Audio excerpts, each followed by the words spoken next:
నమస్తే. రిజర్వేషన్లు దేశం మొత్తం ఒక్కసారి పక్కన పెట్టి కేవలం మనం తెలంగాణ రాష్ట్రం కోసం మాట్లాడదాం. తెలంగాణలో ఉన్నాం కాబట్టి మనం తెలంగాణలో ఎస్సీ వర్గీకరణ మీద అండ్ కులగణన మీద ఒక పెద్ద చర్చ రాష్ట్రంలో నడుస్తుంది కాబట్టి తెలంగాణ రాష్ట్రం మీద మనం ఫోకస్ చేద్దాం. నా ముందు ఒక పుస్తకం కనిపిస్తున్నది, 69% Tamil Nadu reservation act, why, how, by whom. తమిళనాడులో 69% రిజర్వేషన్ అమలవుతున్నాయి. అక్కడ ఒక చట్టం చేయబడ్డది, ప్రభుత్వం గెజిట్ రిలీజ్ చేసింది, అమలవుతున్నది. అక్కడ 9th షెడ్యూల్లో పెట్టించుకొని మరి వాళ్ళు భారత ప్రభుత్వాన్ని మెడలు వంచి వాళ్ళు ఈ రిజర్వేషన్స్ని అమలు చేయించుకుంటున్నారు. మరి ఇది తెలంగాణలో సాధ్యమయ్యే అవకాశం ఉందా? 200% సాధ్యమయ్యే అవకాశం ఉంది. ఎలాంటి టెక్నికల్గా, లీగల్గా ఇంకే రకమైన ఇబ్బందులు వచ్చే అవకాశం లేదు అని మనం మాట్లాడుతున్నాం ఇప్పుడు ఈ ఇంటర్వ్యూలో. సో ఇది డిస్కస్ చేయాల్సిన అంశం. ఇదే అంశం మీద ఇప్పుడున్న ముఖ్యమంత్రితో సహా చాలామంది దగ్గరికి నేను ఇప్పుడు మీకు పరిచయం చేయబోయే ఆ పెద్ద మనిషి అందరి దగ్గరికి వెళ్ళి అందరినీ ఒప్పించి దీన్ని ముందుకు తీసుకెళ్లాల్సిన అవసరం ఉంది. రాష్ట్రంలో ప్రజలు కానీ, మేధావులు కానీ, అన్ని సంఘాల నాయకులంతా దీన్ని ఒక ఉద్యమంలాగా ముందుకు తీసుకెళ్ళి ఈ 70% మనం సాధించడానికి అన్ని అవకాశాలు ఉన్నాయని చెప్తా ఉన్నారు. నా ముందు జస్టిస్ ఈశ్వరయ్య గారు ఉన్నారు. సార్ గురించి మనం కొత్తగా చెప్పాల్సిన అక్కర్లేదు. సార్ ఇప్పటికి కూడా ఈ వయసులో కూడా ఆయన వర్క్ చేస్తూనే ఉన్నారు. సార్ ముందుగా మీకు నమస్తే అండ్ వెల్కమ్. నమస్కారం. యా, సో జస్టిస్ ఈశ్వరయ్య గారు former acting chief justice AP high court 1999 నుంచి 2013 వరకు సార్ పనిచేశారు. అండ్ దాంతోపాటుగా పూర్వ జాతీయ BC commission, national BC commission, భారత ప్రభుత్వం నియమింపబడ్డ జాతీయ కమిషన్ చైర్మన్గా కూడా ఆయన పనిచేయడం జరిగింది 2013 నుంచి 2016 మధ్యకాలంలో. అండ్ సార్ ఇప్పుడు 2 సోషల్ ఆర్గనైజేషన్స్ రన్ చేస్తూ ఉన్నారు. ఆల్ ఇండియా బీసీ ఫెడరేషన్ ప్రెసిడెంట్గా వ్యవహరిస్తున్నారు అండ్ సోషల్ రెవల్యూషన్ అలయన్స్కి కన్వీనర్గా కూడా సార్ వ్యవహరిస్తున్నారు. సో ఇంకా వర్క్ చేస్తూనే ఉన్నారు. ఒక డ్రాఫ్ట్ని ఇప్పటికే తయారు చేసి అందరి ముందు పెట్టడం జరిగింది. ఒక పవర్ పాయింట్ ప్రజెంటేషన్ కూడా సార్ పెట్టడం జరిగింది. ఈ 70% రిజర్వేషన్ సాధించడానికి తెలంగాణలో అన్ని అవకాశాలు ఉన్నాయని ఒకసారి డీటెయిల్డ్గా బ్రీఫ్గా డిస్కస్ చేద్దాం. రాబోయే రోజుల్లో ఈ అంశాన్ని ఇంకా మరింతగా ముందుకు తీసుకెళ్లే ప్రయత్నం చేద్దాం. సార్ నమస్తే. నమస్కారం. సో ఇంత దూరం మా కోసం, తెలంగాణ ప్రజల కోసం, ఎస్సీ ఎస్టీ బీసీ వర్గాల కోసం, అగ్రవర్ణాల్లో ఉన్న పేదల కోసం వచ్చినందుకు చాలా సంతోషం. సో ముందుగా అసలు ఇది ఎట్లా సాధ్యమవుతుంది, ఈ 70% రిజర్వేషన్స్ తెలంగాణలో సాధించడం అన్నది? మీరు తయారు చేసిన డ్రాఫ్ట్ కేవలం మాట్లాడుకోవడానికి, చూడడానికి, లేకపోతే నాయకుల ముందు పెట్టడానికే ఉపయోగపడుతుందా? ఇది ఏమైనా కార్యరూపం దాల్చే అవకాశం ఉందా? ఇది ఎంత ముఖ్యమైన విషయం అంటే భారత రాజ్యాంగము భారతదేశంలో ఉన్నటువంటి పౌరులందరికీ ఒక స్వాతంత్ర్యాన్ని, స్వేచ్ఛాన్ని, సమానత్వాన్ని, న్యాయాన్ని ఎట్లా మనం సమకూర్చుకోవడానికి ఉపయోగపడుతుందో ఈ తెలంగాణ బీసీ ఎస్సీ ఎస్టీలకు కూడా తమిళనాడు లాగా మనకు ఒక రాజ్యాధికారం రావడానికి ఉద్యోగాలతో పాటు, విద్యా ఉద్యోగాలతో పాటు లోకల్ బాడీస్లలో కూడా 42% కాంగ్రెస్ ప్రభుత్వం ప్రామిస్ చేసినట్లు మొత్తం తమిళనాడులో 69 ఉంటే మన దగ్గర 70% సాధించుకోవడానికి వీలు ఉంటుంది.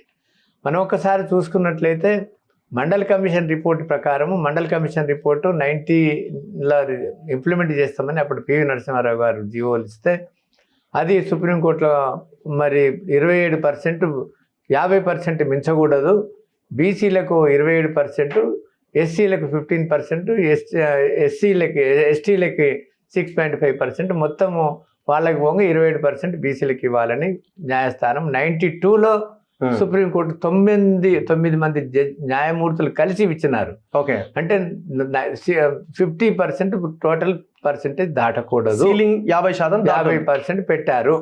పెట్టిన తర్వాత మీరు ఈ డేట్లు చాలా ముఖ్యం. 92లో జడ్జిమెంట్ ఇంద్రసాని వర్సెస్ యూనియన్, అది మండల్ కమిషన్ జడ్జిమెంట్. అది దాని తర్వాత 94లో తమిళనాడు ఆపోజిషన్ పార్టీస్ తమిళనాడులో ఆల్రెడీ 89కి వెళ్ళి 69% రిజర్వేషన్స్ పొందుతున్నారు. మండల్ కమిషన్ రిపోర్టు కాకముందు బిఫోర్ 89కి వెళ్ళి 89 అంటే దాదాపు 90కి వెళ్ళి మేము ఆల్రెడీ 3 ఏళ్ల సంది మేము ఈ రిజర్వేషన్స్ యొక్క ఫలితాలు పొందుతున్నాము. ఈ సుప్రీంకోర్టు జడ్జిమెంట్ వచ్చి మాకు 50%కి పడిపోతుంది, మరి 19% పడిపోతుందని ప్రజలందరూ ఉవ్వెత్తున లేచి ఆపోజిషన్ పార్టీలు మొత్తం ఒక అఖిలపక్షం తయారు చేసుకొని మూక ఉమ్మడిగా ఒక రిజల్యూషన్స్ పాస్ చేసుకొని మనం రాజ్యాంగం ప్రకారం ఒక చట్టం చేసుకుందామని ఒక నిర్ణయించుకొని దాన్ని చట్టసభలలో వాళ్ళు ఈ యొక్క తమిళనాడు రిజర్వేషన్స్ యాక్ట్ 94 అది సుప్రీంకోర్టు జడ్జిమెంట్ 92.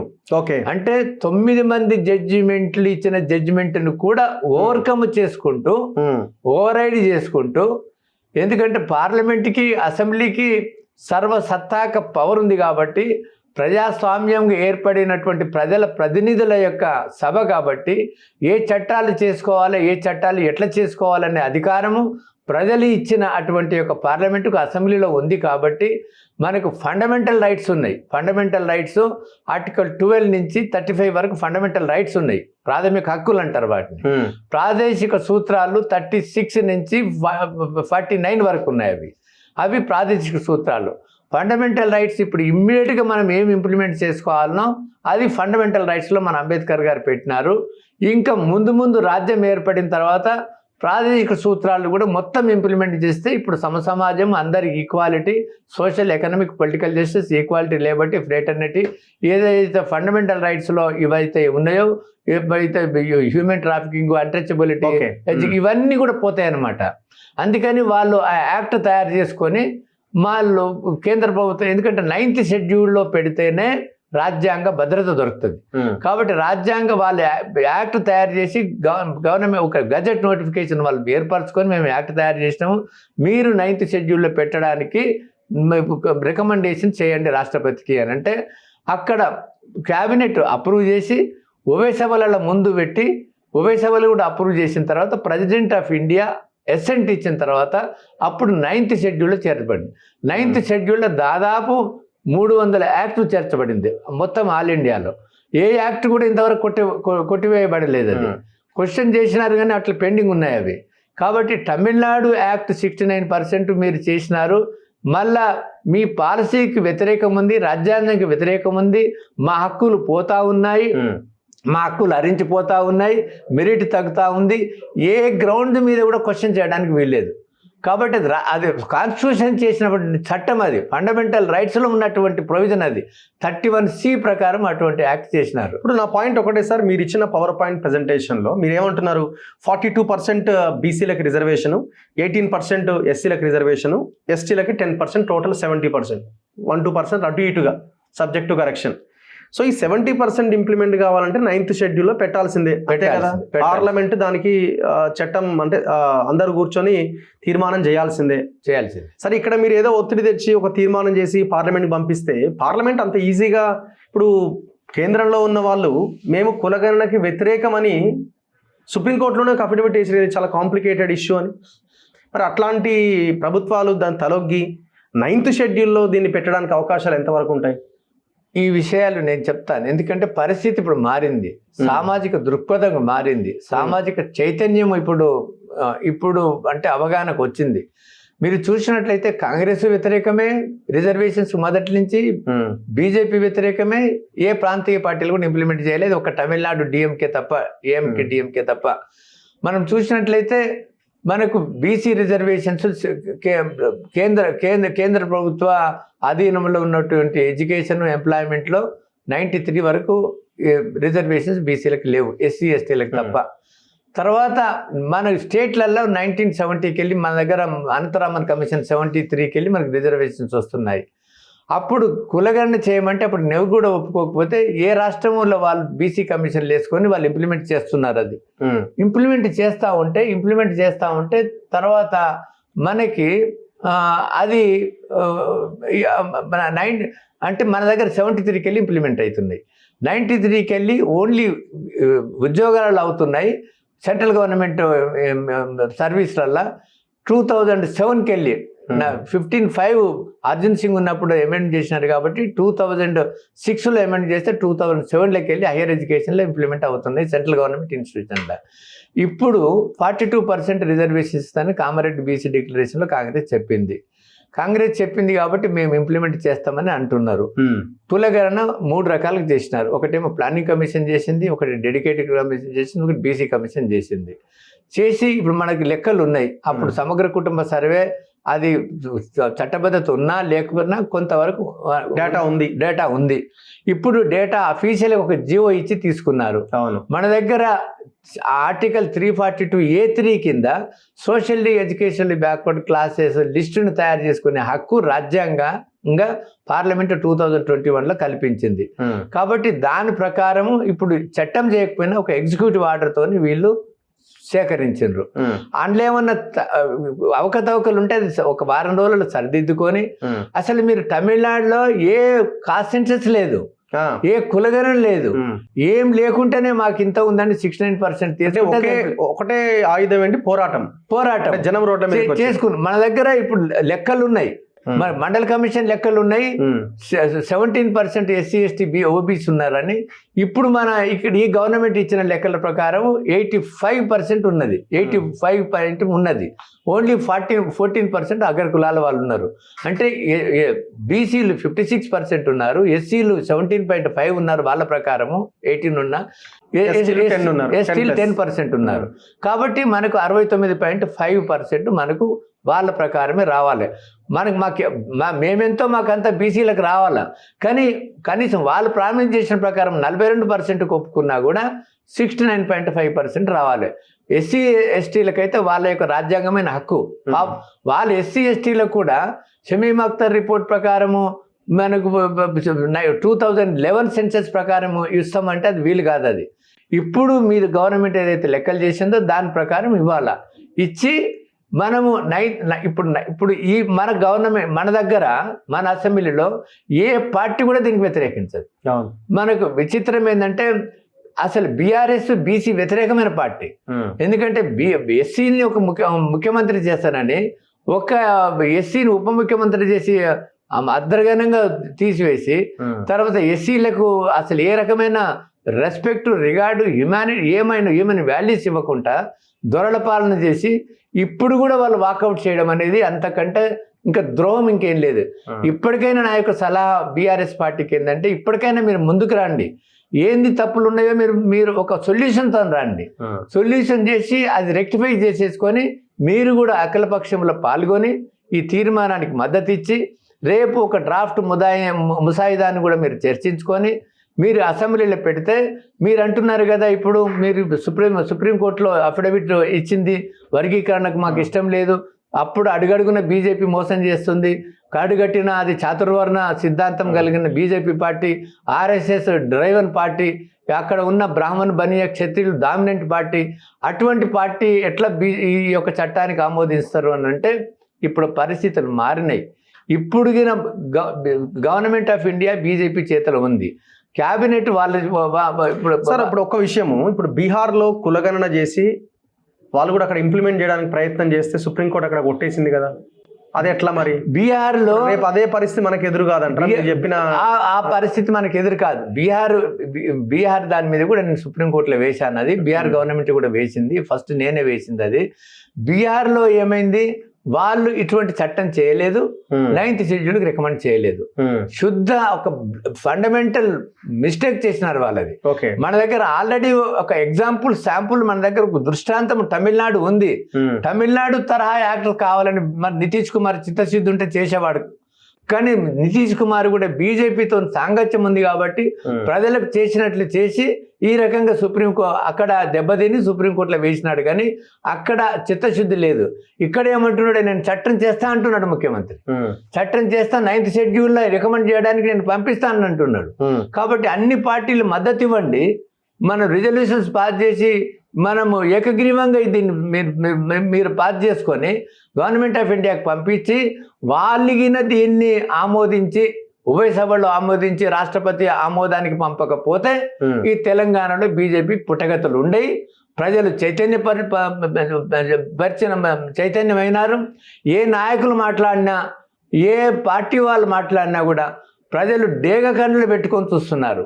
కాబట్టి నా యొక్క సలహా ఏంటంటే, ఈ యొక్క సోషల్ ఆర్గనైజేషన్స్ కానీ, పార్టీలు కానీ, ఇంట్లో కొంచెం అవకతవకలు ఉన్నా కూడా అనవసరమైన రాద్ధాంతం చేయకుండా ఒక సమగ్రమైన సలహాలు ఇచ్చి, సొల్యూషన్స్ ఇచ్చి దీనికి ముందుకు తీసుకువెళ్ళడానికి ప్రయత్నం చేయాలి. కానీ దీనికి వెనుక లాగడానికి ఇస్తే వాళ్ళు బీసీ ద్రోహులుగా మిగిలిపోతారు. అది ఇప్పుడు ఈ కులగణన రిపోర్ట్కి, మొన్న వచ్చినటువంటి రిపోర్ట్కి నిన్న సభ ఆమోదం తెలిపింది. సరే, ఇందులో లెక్కలు కొంత అటు ఇటుగా ఉన్నాయి, ప్రాబ్లం ఉందని ఒకవైపున చెప్తున్నారు. ఇప్పుడు మీరు చెప్పిన ఈ డ్రాఫ్ట్ తయారు చేసి అసెంబ్లీలో తీర్మానం చేసి కేంద్రానికి పంపించాలి. సో ఇప్పుడు మరి వీళ్ళు రెడీగా ఉన్నారని మీరు నమ్ముతున్నారా? ఎవరు? రాష్ట్ర ప్రభుత్వం 100% నమ్ముతున్నామని ద వే ఇన్ విచ్ ముఖ్యమంత్రి అసెంబ్లీలో మాట్లాడినాడో. ముఖ్యమంత్రి బీసీలకు, ఆయన పర్సనల్గా బీసీలకు వ్యతిరేకం కావచ్చు, ఆయన కమ్యూనిటీకి వ్యతిరేకం కావచ్చు. ఈ రోజు కంపల్సరీ పరిస్థితి ఆయనను మాట్లాడేటట్లు చేసినాయి. ఆయన కూడా పరివర్తన, ఆయన నాయకుడు ఏదైతే రాహుల్ గాంధీ ఉన్నాడో భారత్ జోడో యాత్రలో కానీ, హైకమాండ్ కానీ పదే పార్లమెంట్లో మాట్లాడుతూ ఉన్నారు. బీసీ జనగణన చేయాలా, మేమెంతో మాకంత వాటాని నినాదాన్ని వారిని ఇంప్లిమెంట్ చేయాలా. కాంచరామ్ ఇచ్చినటువంటి యొక్క ఈ నినాదాన్ని మేము ఇంప్లిమెంట్ చేస్తాము, మా కాంగ్రెస్ గవర్నమెంట్ వస్తే చేస్తుంది అని ఇక్కడ కాంగ్రెస్ గవర్నమెంట్ ఉంది. కాబట్టి వీళ్ళ అధినాయకుడు రాహుల్ గాంధీ, మల్లికార్జున ఖర్గే ఒక ఎస్సీ దేశాధ్యక్షుడు మన కాంగ్రెస్ పార్టీ. కాబట్టి తూచ తప్పకుండా వీళ్ళు తప్పించుకోవడానికి వీల్లేదు. 100% పెడతారని నా యొక్క ప్రగాఢ విశ్వాసం. వీళ్ళు మధ్య మార్గంగా పార్టీ వైపు నుంచి 42% టికెట్లు లోకల్ బాడీస్లో ఇవ్వడానికి ప్రయత్నం చేస్తున్నట్టున్నారు. మధ్య మార్గం ఇప్పుడు మనకు మన వాళ్ళు ఇదివరకు 33% ఉంది. 33%కి వెళ్ళి 19% కేసీఆర్ తెచ్చినాడు. 33%కి వెళ్ళి మీరు 42% ఎలక్షన్ ప్రామిస్ చేసినారు కదా. ఈ 42% సాధించుకొని మన జనాభా ఎంత ఉందో అంత మనం తర్వాత సాధించుకుందాం. ఇప్పుడే ఈ ఆదిలోనే మనం అంశపాదం పెడితే బాగుండదు. కాబట్టి ఇది సాధించుకుందాం అనేది నా యొక్క మనవి. సో ఇప్పుడు అల్టిమేట్గా కేంద్ర సహకారం లేనైతే ఇది సాధ్యం కాదు. 9th షెడ్యూల్లో కేంద్ర సహకారం వాళ్ళ జాగిరా, లేకపోతే వాళ్ళ భారతదేశం మొత్తం వాళ్ళ గుప్పెట్లో ప్రజల చేతిలో ఉంది. ఇప్పుడు వేరే రాష్ట్రం వాళ్ళు కూడా అభ్యంతరం వ్యక్తం చేస్తారు కదా, మీరు వాళ్ళది ఎట్లా చేసి మాది కూడా అట్లే చేయండి అని అడుగుతారు కదా. మొత్తం భారతదేశంలో ఎస్సీ ఎస్టీ బీసీల యొక్క జనసంఖ్య ఎక్కువ ఉంది. నువ్వు పంజాబ్కి వెళ్ళి చూస్తే కేరళ వరకు కూడా ఒక 5-10% అటు ఇటుగా ఉంటుంది. కానీ 85%కు 80%కు తక్కువ కాకుండా మొత్తం భారతదేశంలో ఉంది. కాబట్టి ఇది ఒక పెద్ద స్వాతంత్ర సమర పోరాటం కంటే ఇది ఒక పెద్ద పోరాటంగా తయారవుతుంది. మేము చైతన్యపరుస్తా ఉన్నాం. మీరు చూడండి, ఈ 10 రోజులలోనే ఎంత చైతన్యం తెలంగాణ పడుతుంది. నేను all India backward class federation మా అధ్యక్షుడు, నేషనల్ అధ్యక్షుని, సోషల్ రెవల్యూషన్ అలయన్స్ కన్వీనర్ని. మా బ్రాంచెస్ మొత్తం ఆల్ ఇండియాలో ఉన్నాయి. ప్రతి ఆల్ ఇండియాలో కూడా ఇటువంటి మా డ్రాఫ్ట్ ముసాయిదాన్ని, యాక్ట్ని, మా పవర్ పాయింట్ ప్రజెంటేషన్ పంపించినాను. చర్చలు జరుగుతూ ఉన్నాయి. అక్కడ కూడా ఇటువంటి డ్రాఫ్ట్ వాళ్ళకు అనుకూలంగా ఆ లాంగ్వేజ్లో ఏర్పరచుకొని త్వరగానే 1 వారం రోజుల లోపలనే ఎంతో దీన్ని ఒక దావానం లాగా, ఒక అగ్ని చిచ్చులాగా భారతదేశం అంతా ఇది వ్యాపిస్తూ ఉంటుంది. 9th షెడ్యూల్లో పెట్టడం దానికంటే మొత్తం పార్లమెంట్లోనే ఒక చట్టం తేవచ్చు కదా. పార్లమెంట్ మొత్తం దేశవ్యాప్తంగా ఎవరి జనాభా ఎంత ఉందో వాళ్ళ వాటా ఎంత తేల్చాలి అన్న దాని మీద మూవ్మెంట్ మనం స్టార్ట్ చేయొచ్చు. వాళ్ళకు 2011 కాస్ట్ సెన్సస్ పబ్లిష్ చేసేటువంటి యొక్క నీతి నియాతి బీజేపీకి లేదు. జాతి కులగణన సెన్సెస్ తోని చేద్దామనేటువంటి సదుద్దేశం లేదు. అటువంటి యొక్క బీజేపీ పార్టీ పార్లమెంట్ లో పెడుతుందని మనం కలలు కూడా ఊహించుకోలేము.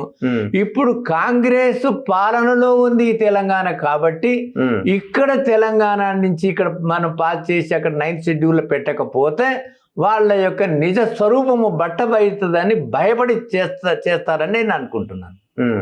సో దీనికి ఉన్న అవకాశాలు, మిగతా పార్టీలు సహకరించే అవకాశాలు అన్ని ఉన్నాయని అనుకుంటున్నాను. మీకు ఎస్పీ సహకరిస్తుంది, Rashtriya Janata SP, RJD, BSP, తర్వాత డిఎంకే, తర్వాత కేరళ కమ్యూనిస్ట్ పార్టీ, నీకు మొత్తం ఆల్ ఇండియాలో ఉన్నటువంటి మెజారిటీ పార్టీలు దీనికి సపోర్ట్ చేస్తాయి. పార్లమెంట్ లో సపోర్ట్ చేస్తాయి ఖచ్చితంగా. వాళ్ళు పెట్టమనండి. బీజేపీకి మీరు మన క్యాబినెట్ డిసిషన్ ఓకే అని మీరు ఉభయ సభల్లో పెట్టమనండి. బ్రహ్మాండమైన మెజారిటీతోనే పాస్ అవుతుంది. బీజేపీ వాళ్ళకి చిత్తశుద్ధి లేకపోతే మాత్రము వాళ్ళ ఎంపీలు ఏదైనా కుతంత్రాలతోని దీన్ని పోస్తామంటే కానీ వాళ్ళని వెన్నుపోటు పొడుస్తుంది భారత ప్రజలు. సో భవిష్యత్తులో సరే తమిళనాడు విషయంలో సుప్రీంకోర్టు ఒకే రాష్ట్రం అని జోక్యం చేసుకోకపోయి ఉండొచ్చు, ఇంకా అన్ని రాష్ట్రాల విషయంలో కూడా ఈ రకంగానే కేంద్రం వ్యవహరిస్తే చట్టం అంటే 9th షెడ్యూల్లో పెడితే సుప్రీంకోర్టు ఎంటర్ అయ్యే అవకాశాలు ఉండవా? సుప్రీంకోర్టు అవకాశాలు లీగల్ గా ఏమి ఉండవా? Supreme court is also creation of the parliament. అంతే. సుప్రీంకోర్టు సుప్రీం కాదు భారతదేశానికి, పార్లమెంట్ ఇస్ ద సుప్రీం భారతదేశానికి. సుప్రీంకోర్టు వాళ్ళు they are the servants of the people. ప్రధానమంత్రి అయినా ప్రెసిడెంట్ అయినా సుప్రీంకోర్టు చీఫ్ జస్టిస్ అయినా గవర్నర్ అయినా ప్రజా సేవకులు. ప్రజలు నిజంగా సావరిన్ పవర్ ఎక్సర్సైజ్ చేసేది ప్రజలు కాబట్టి ప్రజలకు వాళ్ళు సేవకులు కాబట్టి ప్రజాభిప్రాయానికి వ్యతిరేకం అయితే ప్రజల యొక్క ఆగ్రహానికి ఈ భారతదేశంలో ఎవరైనా గురి కావాల్సిందే. కాబట్టి అటువంటి యొక్క మరి చెప్పు చేతులలో ఉండాల్సిన, ఎందుకంటే ఉద్యమానికి వ్యతిరేకంగా వాళ్ళ ప్రజాభిప్రాయానికి వ్యతిరేకంగా ఏ సుప్రీంకోర్టు కానీ ఏ న్యాయమూర్తులు కానీ సుప్రీం ఎవరు కూడా వెళ్ళరని నా యొక్క విశ్వాసం. సో కాంగ్రెస్ అసలు ఈ మీరు చెప్పిన ఈ ప్రతిపాదనకి వాళ్ళు యాక్సెప్ట్ చేసే అవకాశం ఉందనుకుంటున్నారా? ఎందుకంటే ఇప్పుడు ఇంతవరకు అయితే వాళ్ళ నోటి నుంచి లైన్ వినలే 9th షెడ్యూల్లో పెట్టడానికి మనం ప్రయత్నం చేయాలి, మూమెంట్ తీసుకురావాలి అని. ఇది ప్రాథమిక స్థితిలో ఉన్నప్పుడే దౌర్భాగ్య స్థితి ఏమందంటే ఈ విషయం ఎవరు కాన్స్టిట్యూషన్ చదవరు. నేను చెప్పిన డ్రాఫ్ట్ ముసాయిదాని ఎవరు చదవలేదు, పీపీటీని ఎవరు చదవలేరు. మీరేదో చదివి ఆకర్షించబడి ఈరోజు ప్రజలకు చెప్పదామన్న సదుద్దేశంతో ఈరోజు చెప్పినారు. కానీ ఇంత సిన్సియర్గా ఉన్నటువంటి ఒక లీడర్ నేను ఇంతవరకు చూడలేదు. అందుకనే నాకు ఈ విషయం మేము లీగల్ ఎక్స్పర్ట్స్ కాము, మీరు నాకు ఎక్స్ప్లెయిన్ చేయండి అని ముఖ్యమంత్రి గారు పిలిస్తే వారికి ఎక్స్ప్లెయిన్ చేసినా ఈ విషయం ఎక్స్ప్లెయిన్ చేస్తే ఇప్పుడు మేము కులగణన చేసినాము.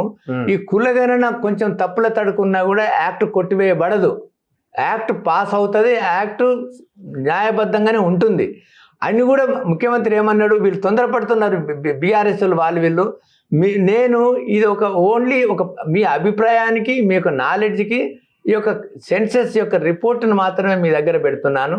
దీని తర్వాత అఖిల పక్షాన్ని పెట్టి ఇటువంటి చట్టాన్ని తయారు చేసుకుందామని మీకు ముందు పెడతా.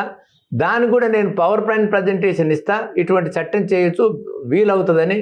అప్పుడు మనం అందరూ చర్చించి అసెంబ్లీలో చర్చించి ఉభయ సభల్లో చర్చించి ఇటువంటి చట్టాన్ని పాస్ చేసి మనం పంపుదామనే ఉద్దేశంతో గవర్నమెంట్ ఉంది. ఆ రకంగానే చేస్తుందని నేను అనుకుంటున్నాను. సో ఇప్పుడు అల్టిమేట్గా ఈ 9th షెడ్యూల్లో పెట్టడం వల్ల లాభం జరిగేది ముఖ్యంగా బీసీలకి, అంతే కదా?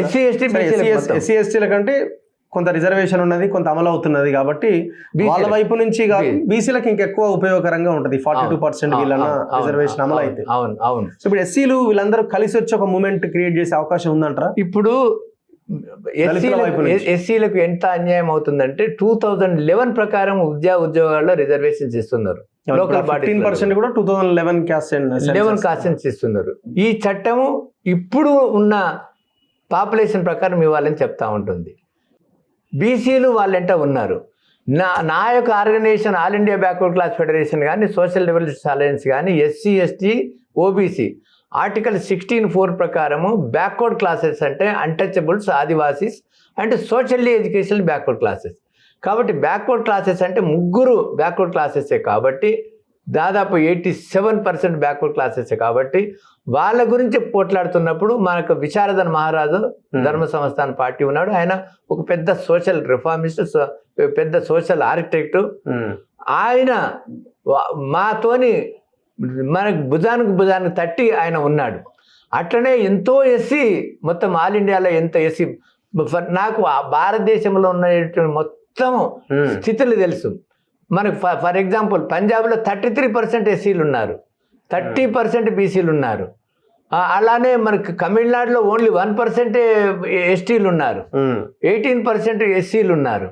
సో మన దగ్గర కూడా దాదాపు 18% ఎస్సీలు ఉన్నారు. అది కాబట్టి భారతదేశంలో మనం ఎస్సీ ఎస్టీలను బీసీలను విడదీసి ఈ యొక్క బ్రాహ్మణ బనియా క్షత్రులు ఆ రోజులలో కాంగ్రెస్, ఈ రోజులలో బీజేపీ విడదీసి పాలించింది. కానీ ఇప్పుడు చైతన్య అయినారు.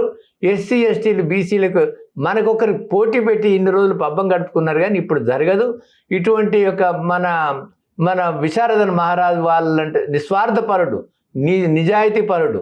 ఇటువంటి వాళ్ళు నా దగ్గర 10 మంది వస్తే మొత్తం భారతదేశంలో మేము చైతన్యపరిచి ఈ ఉద్యమాన్ని ఒక గొప్ప ఉద్యమంగా, ఒక స్వాతంత్ర, ఇది నిజంగా ఇది బీసీలకు స్వాతంత్రము తెచ్చే రోజు, బీసీలకు సమానత్వము ఇచ్చే రోజు, బీసీలకు అంబేద్కర్ అన్నట్టు political power is the master key for all problems and all solutions అన్నాడు.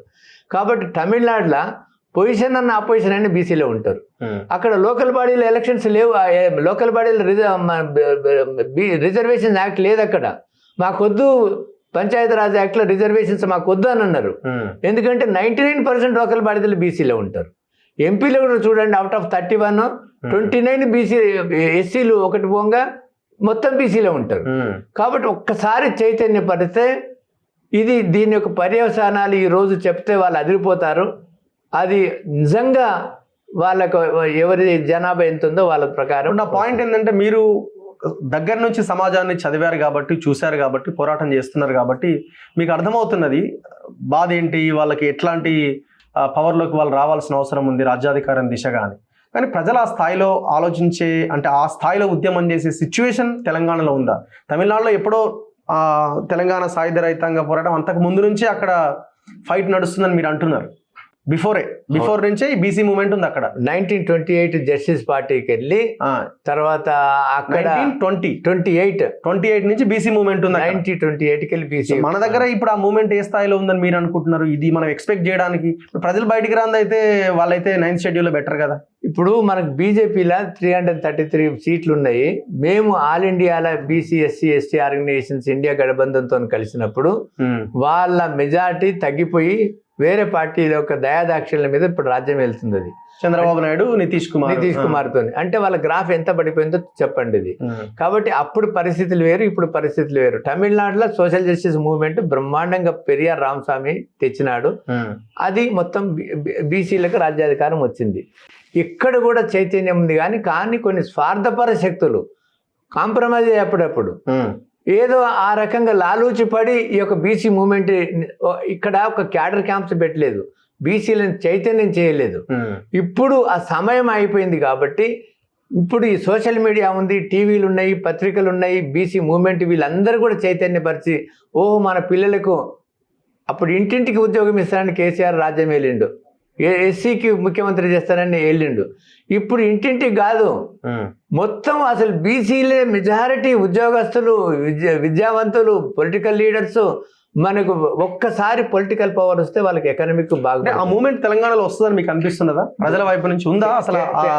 తెలంగాణ ప్రజలు ఎంత చైతన్యవంతులు అంటే సాయుధ పోరాటం తర్వాత, ప్రత్యేక తెలంగాణ ఉద్యమం తర్వాత ఈరోజు అది మిస్యూజ్ చేసుకొని వాళ్ళ రాజ్యం వెళ్ళిండో 9.5 సంవత్సరాలు 10 ఏళ్ళు బీఆర్ఎస్.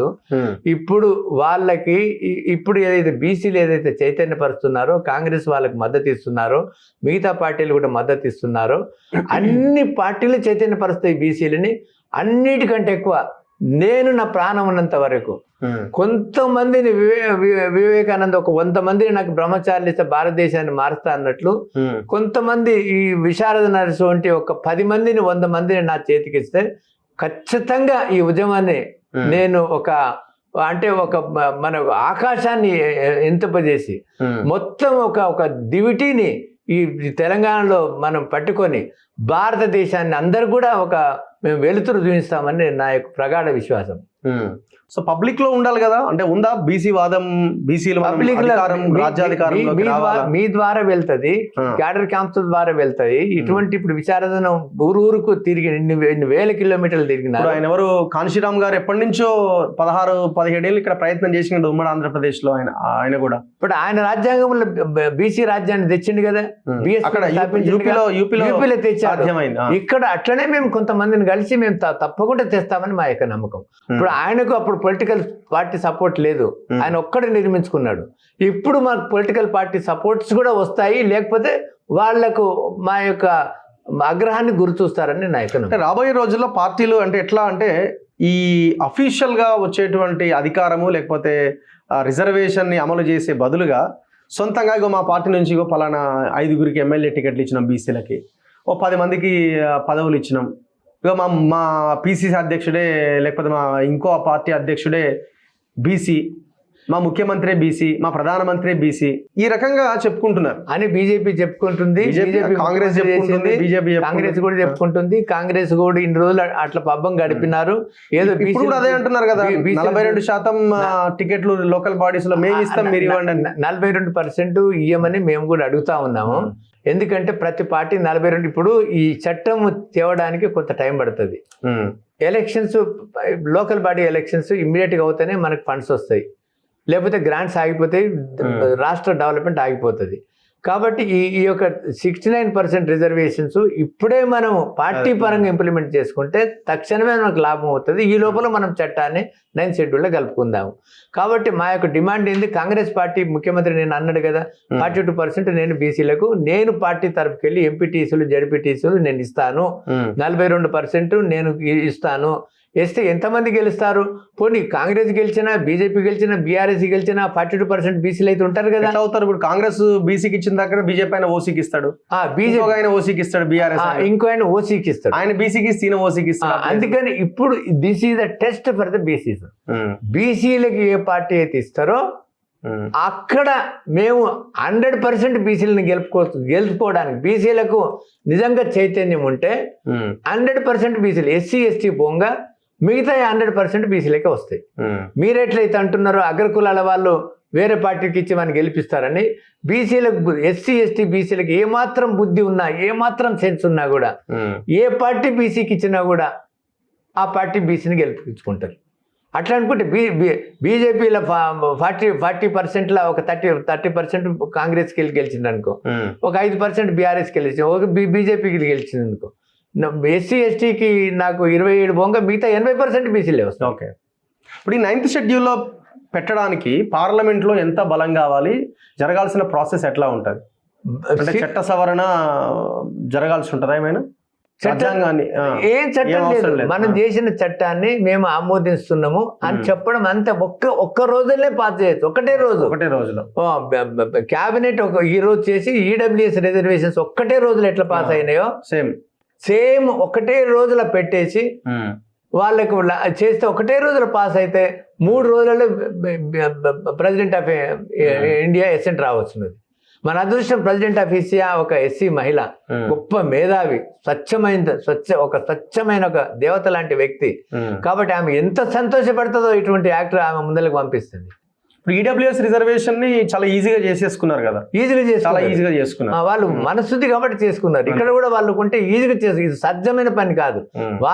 వాళ్ళకు దుర్బుద్ధి ఉంటేనే, కుట్ర ఉంటేనే, కుతంత్రం ఉంటేనే మా అధికారం పోతుంది అని వాళ్ళకు రక్తం ఉడికితే తప్ప, నిజంగా మానవత్వం ఉంటే, హ్యుమానిటీ ఉంటే, సమానత్వం ఉంటే, డివినిటీ ఉంటే, నిజంగా వాళ్ళకు భారత రాజ్యాంగం మీద ఏ రకమైన రెస్పెక్ట్, రిగార్డ్ ఉంటే ఇది మాత్రం వ్యతిరేకించరు అని నా నమ్మకం. సో కోర్టు కూడా అడ్డుకోవడానికి అవకాశం లేదు, ఆల్రెడీ తమిళనాడులో ఇంప్లిమెంట్ అవుతుంది. కోర్టులు అధికారం, నేను అది చదువుతాను, నేను అది మీకు చదువుతాను. అది ఫర్ ఎగ్జాంపుల్ ఇది ఆర్టికల్ 31B. ఓకే, మనకి ఫండమెంటల్ రైట్. చదవండి సార్. ఫండమెంటల్ రైట్ ఏమన్నది, 9th షెడ్యూల్లో పేర్కొన్న, అంటే ఈ యాక్ట్ 9th షెడ్యూల్లో పేర్కొన్న ఏ చట్టం లేదా నియమాలు లేదా వాటిలోని నిబంధనైనా ఈ భాగంలో పేర్కొన్న హక్కులతో విరుద్ధంగా ఉందనే కారణంగా, అంటే మేము ఏదైతే పర్పస్ చేస్తామో, it's the policy of the state government to provide 42% reservations, education, employment for BCs, SC ఎస్టీస్ proportional population. మేము మా పాలసీ, మా గవర్నమెంట్ యొక్క పాలసీ, మా యొక్క విధానం అని డిక్లేర్ చేసి అటువంటి చట్టం చేస్తే ఆ పాలసీ రాజ్యాంగంకి విరుద్ధం ఉంది కానీ లేకపోతే మాకు ఇన్ని రోజులు మాకు హక్కులు ఉన్నాయి, మా యొక్క హక్కు తగ్గుతుంది, మాకు ఆశ తగ్గుతుంది అని కారణం చేత కానీ, లేకపోతే తగ్గిందని కానీ చెల్లనిదిగా భావించబడదు, చెల్లనిదిగా మారదు. కోర్టు లేదా ట్రిబ్యునల్ ఇచ్చిన ఏ తీర్పు, ఉత్తర్వు లేదా డిగ్రీకి విరుద్ధంగా ఉన్నప్పటికీ, ఇదివరకు ఇంద్రసాని కేసు 50% దాటకూడదని కృష్ణమూర్తి కేసు ఉంది, గవాలి కేసు ఉంది. ఆ కేసులన్నిటికీ విరుద్ధంగా ఈ చట్టం ఉన్నా కూడా సంబంధించి చట్టసభకు వాటిని సవరించే, ఇది అన్నిటి కూడా దీన్ని ఓవర్కమ్ అయ్యి ఇటువంటి చట్టం చెల్లుతుంది అని ఏం చేయడానికి లేదు. ఇది ఎటువంటి చట్టం చేసుకోవాలా దానికి ఉంది 31C కింద, ఆర్టికల్ 31C కింద అధికరణ 13లోని ఏదైనా నిబంధనకు విరుద్ధంగా ఉన్నప్పటికీ పార్ట్ 4 అంటే డైరెక్టివ్ ప్రిన్సిపల్స్, ప్రాథమిక సూత్రాలు పార్ట్ 4లో పేర్కొన్న, పార్ట్ 4లో ఏముంది మనకి అక్కడ ఆర్టికల్ 36, 48 ఏముందంటే ఇక్కడ సోషల్, ఎకనామిక్, పొలిటికల్ జస్టిస్ ఏదైతే ఎక్స్ప్లాయిటేషన్, ఇంజస్టిస్ తరతరాలకి వెళ్ళి ఈ వర్గాలకు జరుగుతుందో వాటిని రూపుమాపడానికి ఏ చట్టమైనా చేసుకోవాలని ఉంది. అటువంటి చట్టాన్ని ఇప్పుడు చేస్తుంది. కాబట్టి ఆర్టికల్ పార్ట్ 4లో పేర్కొన్న సూత్రాల్లో కొన్నింటిని లేదా అన్నింటినీ మొత్తం డైరెక్ట్ ప్రిన్సిపల్స్ ఇంప్లిమెంట్ చేస్తామని చట్టం చేయొచ్చును. ఎవ్వరు ఏం చేయలేడు ఈ భారతదేశంలో. ఇప్పుడు కొంతవరకు చేస్తున్నది, రేపు మొత్తం అటువంటి చట్టాన్ని, రేపు మా బీసీ రాజ్యం వస్తే అటువంటి చట్టాన్ని చేసి కూడా చూపిస్తాం అది. కాబట్టి అప్పుడు ఈ కులాలు, వర్గాలు ఏముండే అప్పుడు అసలు భారతదేశంలో, ప్రపంచంలో లేని కుల వ్యవస్థ, విచక్షణ, ఎక్స్ప్లాయిటేషన్, ఇంజస్టిస్ ఈ భారతదేశంలో ఉంది, ఇంకా ఏ దేశంలో లేదు. అవన్నీ రూపుమాపడానికి ఇటువంటి చట్టం ఉపయోగపడుతుంది. తర్వాత ఇప్పుడు ఏ చట్టం అయినా కూడా ఆర్టికల్ 14, ఆర్టికల్ 19కి వ్యతిరేకం ఉందని కొట్లాడతారు. ఆర్టికల్ 14 అప్లై కాదు ఇక్కడ, ఆర్టికల్ 19 అప్లై కాదు. రాజ్యాంగంలోని అధికరణ 14, అధికరణ 19లకు అసంబద్ధంగా ఉండడము, ఈ అధికరణల కింద లభించిన హక్కులను తొలగించడము లేదా తగ్గించడము, అలాగే ఇలాంటి విధానాన్ని అమలు చేయడానికి తీసుకొచ్చినట్లు ప్రకటన చేసిన ఏ చట్టాన్ని ఇది ఆ విధానాన్ని అమలు చేయడంలో విఫలమైంది అనే కారణంతో ఏ కోర్టులోనూ సవాలు చేయడం కుదరదు. రాజ్యాంగంలో ఇది ఫండమెంటల్ రైట్ ఇది చెప్తున్నది. ఈ అధికరణ కింద ఈ యాక్ట్ చేయాలా. అయితే ఈ తరహా చట్టాన్ని రాష్ట్ర శాసనసభ తయారు చేసి రాష్ట్రపతి పరిశీలన కోసం పంపి రాష్ట్రపతి ఆమోదం పొందితేనే ఈ అధికరణ నిబంధనలకు వస్తాయి. కాబట్టి ఎసెంట్ ఇచ్చిన తెల్లారికెళ్ళి ఇది చట్టం అమల్లోకి వస్తుంటుంది. సో ఫస్ట్ రాష్ట్ర ప్రభుత్వం అసెంబ్లీలో తీర్మానం చేయాలి. అసెంబ్లీ తీర్మానం చేసి కేంద్ర ప్రభుత్వానికి పంపాలి. సో కేంద్రం అక్కడ బిల్లు తయారు చేసి రాష్ట్రపతి ఆమోదం. బిల్లు ఏం తయారేం లేదు, మన చట్టాన్ని పెట్టడమే. తెలంగాణ స్టేట్ ఇటువంటి చట్టాన్ని చేసింది, దీన్ని మనం పంపుదాం రాష్ట్రపతి ఆమోదానికి, అంతే. వాళ్ళు చేసిన ఓన్లీ క్లర్క్ పనే. రాష్ట్రపతి సంతకం వాళ్ళు ఓన్లీ పోస్ట్ క్లర్క్ పనే వాళ్ళు చేసేది. వాళ్ళ మేధావి ఉపయోగించుకొని దీనికి ఏం చేసేది లేదు. ఇది రాజ్యాంగ విరుద్ధం లేదు, రాజ్యాంగం ప్రకారం చేసిన చట్టం ఇది. కాబట్టి ఇటువంటి చట్టాన్ని తమిళనాడులో ఉన్నటువంటి మహామేధావులు అన్ని పార్టీలు కూర్చొని తయారు చేసిన చట్టాన్ని, అది ఈ యొక్క బీసీల యొక్క బాగు దృష్ట్యా, నాకు ఇచ్చిన భగవంతుడు ఇచ్చిన ఇది దృష్ట్యా, ఇది ఇంత కొన్ని నెలలు కష్టపడి క్షుణ్ణంగా పరిశీలించి తయారు చేసిన చట్టాన్ని. కాబట్టి ఈ చట్టాన్ని పరిరక్షించుకోవాలని అని నా యొక్క ప్రజలందరికీ నా యొక్క మనవి, నా యొక్క కోరిక. ప్రభుత్వానికే కానీ ఏ పార్టీ కూడా దీనికి చిత్తశుద్ధితో మీరు ప్రయత్నం చేయండి. మీ పార్టీకి కూడా అందరికి, మీరు ఎవరు మంచిగా చేస్తే మీకు అంత మన్ననలు అవుతుంది. ఏ పార్టీకి ఏదో లబ్ధి పొందదు, ఏ పార్టీకి లాసం కాదు. ఎవరైతే వ్యతిరేకిస్తారో ఆ పార్టీకి మాత్రం ప్రజలు ఖచ్చితంగా చైతన్యపరిచినారు, ఆ పార్టీలకు నష్టం అవుతుంది. ఎనివే ధన్యవాదాలు sir, thank you very much. రాబోయే రోజుల్లో మనం ఈ అంశాల మీద మరిన్ని డిబేట్స్ కూడా చేయాల్సిన అవసరం కనిపిస్తున్నది. మీ హార్డ్ వర్క్కి అండ్ మీరు చేసిన ఈ పనికి తెలంగాణ ప్రజల తరపున ప్రత్యేక ధన్యవాదాలు. ఇది రాజ్యాంగంలో ఉన్నటువంటి ఇది ఆర్టికల్ 31 ఇది 31B and 31C. 31B 31C ఇది 31C. ఎందుకంటే తెలుగులో సరిగా ఉండకపోవచ్చును, బట్ అయినా 31C మీకు చూపిస్తా ఉన్నాను. తర్వాత అది తమిళనాడు యాక్ట్ ఇది 1994 జూలై 19th రిలీజ్ అయింది. గెజెట్ రిలీజ్ అయింది. ఇంద్రసాని 9 మంది జడ్జిమెంట్ తర్వాత ఇంప్లిమెంట్ అవుతా ఉంది. కాబట్టి ఇది అసాధ్యమైనది కాదు, చాలా సునాయంగా సుసాధ్యమైన పని ఇది. Thank you sir, thank you very much. ఇది జస్టిస్ ఈశ్వరయ్య గారితో స్పెషల్ ఇంటర్వ్యూ. ఖచ్చితంగా ఈ రిజర్వేషన్ల అంశం విషయంలో రాష్ట్ర ప్రభుత్వం ఆలోచించాలి, అన్ని పార్టీలు ఆలోచించి అసెంబ్లీలో తీర్మానం చేయాలి. 70% రిజర్వేషన్ సాధించడానికి అన్ని రకాల అవకాశాలు ఉన్నాయి. 9th షెడ్యూల్లో పెట్టించడం కోసం ఒక పెద్ద మూమెంట్ వస్తే తమిళనాడు తరహాలో చాలా ఈజీ అవుతుంది. సో అందుకే పార్టీలని మేల్కొల్పాల్సింది, ప్రజలు కథన రంగంలోకి దిగితే అది సాధ్యమవుతుంది. సో ప్రజల్లో ఇంకా అవేర్నెస్ రావాలి. మన తొలి వెలుగు ఇట్లాంటి వాటి మీద వరుసగా డిస్కషన్స్, డిబేట్స్ పెట్టబోతున్నారు. చూస్తూనే ఉండండి మన తొలి వెలుగు.